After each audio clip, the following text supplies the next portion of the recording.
Hey, what's going on, everybody? This is Daxon here with Noxad.org. In this video, I just want to show you how you can make like a basic candle holder. I assume that's what you'd call it, kind of like where you can set a tea light candle on like a table or something, and you can have like a little cover to kind of make it look cool. It's actually pretty simple to do this. It does take a little bit of time. I just made one right before this video. And I'm going to let you kind of follow along with me to kind of see the basic steps, and then from there you can kind of adjust it how you want. So the first thing I'm going to do, this one for the actual main shape, I'm just going to use a cylinder. So I'll pull a cylinder out here.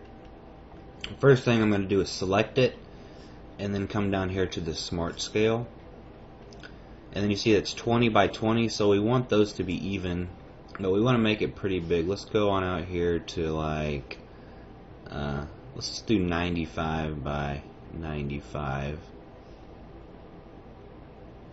That's when things are 3D. You definitely got to make sure they're both the same.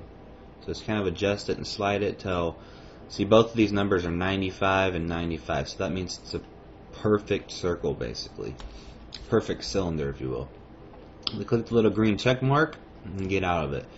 Now I'm going to select this again, and I'm going to do Control C, and that's going to copy it.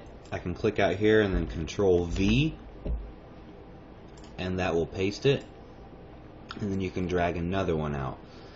Now our outside shape is 95 by 95, so we're going to select this one and kind of do the same scale, and let's pull this down to let's do 91 by 91.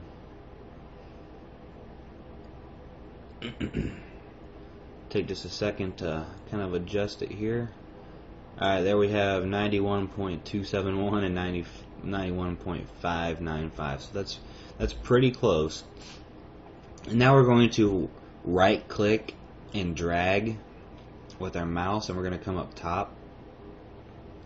And there might be a better way to actually center these things perfectly, but in this case this is the way I know how to do it. So we'll just drag our smaller one in, and what we want it to do is fit it as good as we possibly can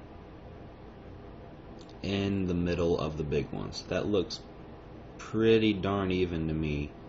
I'm not going to be able to get it absolutely perfect, but you shouldn't really be able to tell after you print it, as long as you're pretty close. Okay, so then we can right click and drag, kind of look at this angle again. We can go up here to the combine, which is a little box with a small box by it, and we're going to go to subtract. We should be able to click the smaller circle and then the outer circle. Oh, I didn't quite get it. That. Oops.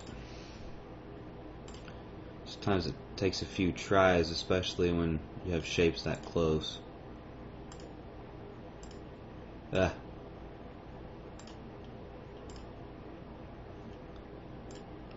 so I scrolled it down here a little bit more to this side. Actually got to click it the other way around, so we want to click there and then the outside one. Why do I keep doing that backwards? Okay, let's do the outside one and then the middle, and then click off. There we go. So you'll click the outside shape first with your subtract up here, and then you'll click the middle one and it'll subtract. For some reason I would feel like it should be the other way around, but it's not. So anyway, then we have this basic shape. And come down here to our smart scale once we have it selected, and we're going to make this taller. If you're going to be using just like a tea light candle, you know, you can just make it your basic whatever height you want. So it looks about fine. Let's actually go just a little bit taller. We're at 44 millimeters high right now. Let's put it up to 50. So there we have our basic shape. Okay. Now what we want to do is maybe put a design in the side. I'm going to come up to the primitives, and which is our shapes. Find whatever shape you're wanting to use. I'm just going to use a sphere for this example. Pull it out here, and we're going to just make a whole bunch of different random holes in the side of different sizes, okay? So this is how we do this. We don't want it on the bottom because we want a nice solid bottom piece. So we're going to select it, go to move, and we're going to pull it up. Maybe not quite that high. Oops.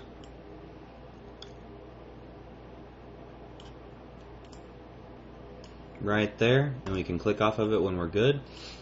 And I'm simply just going to drag this towards like halfway into our main base and halfway out.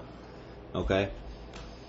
We can do the same thing we did earlier. Control C, Control V, and it's going to kind of copy these for us. And these will all be the same height. We'll just kind of randomize it. As long as you have some of the ball out, see, like this circle, this is what it's going to cut out, and this one is going to be that shape. We kind of want it, or at least I want it to all kind of just be random. I think it'll give it kind of a cool look. Just keep Control V over and over until we get all the way around it. Alright, now what I'm going to do is go ahead and pause this video, and then I'm going to go ahead and do this all the way around it, up and down, and come back and show you, and then we'll go from there. So I'll be right back. Pausing now. Okay, so I'm back here after a pause. I went all the way around and put those shapes in the side, and now we have this one, so we're ready to move up. So what I'll do is select this once again, go to our move, and then I'll pull it up a little bit. Doesn't look like it's quite high enough. Right there should be good. Now let's try. Let me try to pull it in. Just like that. Yeah, that'll look alright. Okay, so I'm going to pause again and go around with that level, that height specifically, and be right back. Okay, I just went around and did it all and paused the video. I don't want this video to be too long, but let me just kind of slide around the edge. And you can kind of see basically what I did here. See, all these protruding out. That's going to look fine to me. You can spend more time, spend less time, kind of do it however you want to do it. That's fine.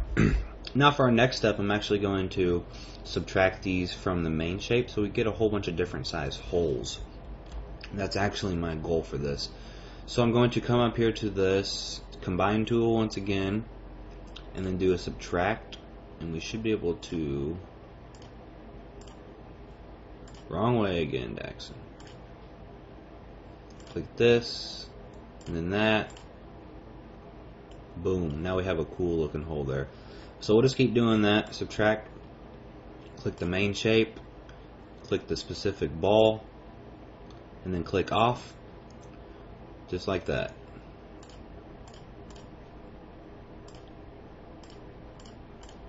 That's going to give us a whole bunch of different random looking holes here. So once again, I'm going to pause the video, go around and do all that, and see what we got as soon as I'm done. Alright, so I got them all done with the last one. Let's go ahead and get that out of the way. And I believe that is all of them. So now we just got a bunch of random circles you can go through. Once again, you can use any shape you want. I just figured for this it'd be the easiest, you know, just to use the sphere. But yeah, that's our candle holder, just a very basic one. It's not, you know, super nice or anything, but it might look cool, and we can also, you know, we should be able to make this taller too. It'll distort our circles, I'm sure, but you know, you can kind of do that however you want to do. Let's put it back down to 50 where we was at. 48 is fine. So then when we're ready to save it, if you think it looks good, we can click on the object and go down here to export selection, and I'll just save it to my desktop as an STL file. Let's call it candle holder, and then save it.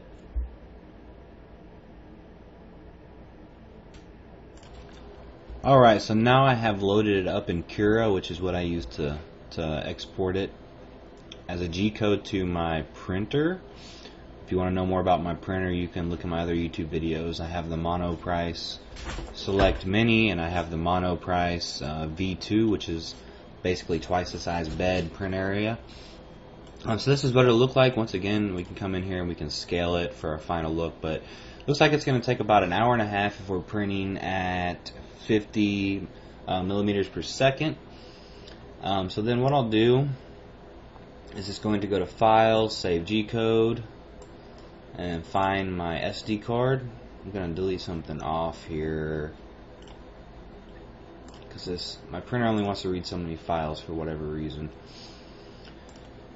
Okay, so go back and save G-code. Let's call it a candle holder. It's fine. And it's loading and saving it here. And now for the rest of the video, I'm going to put a little bit of footage of my printer printing this off and then the final result. So see you on the printer.